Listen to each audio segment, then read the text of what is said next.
Hey, what's going on? My name is Ultimate Fangirl Grace and welcome to the next polybag. Today we're doing the Lego Creator one, which I'm surprised doesn't have 3 forms, it only has 1. So let's get into it.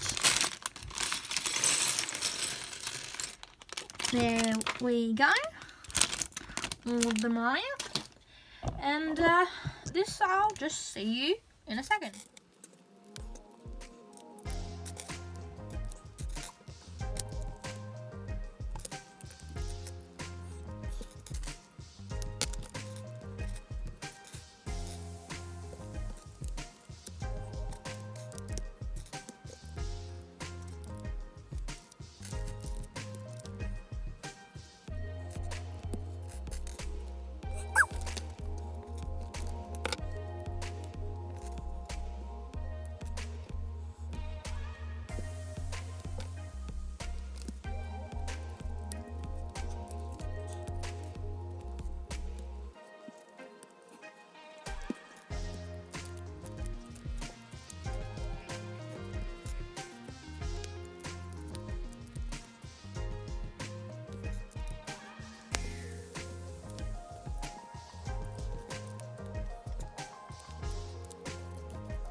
And we're back.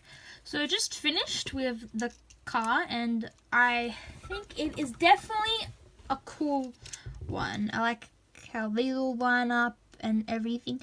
The only thing I don't like about this is this thing, how it's not a 3 slope one, which I don't know if they exist. Let me down in the comments below. I've got some spare pieces which they may go somewhere or they may not. Don't really know. I don't think they do. But that is my Lego Creator polybag. So my name is Ultimate Fangirl Grace. You guys will find them. Leave a like, comment, subscribe because I make new videos every Monday. And with Lego polybags, you never know. So I'll see you next time. Bye.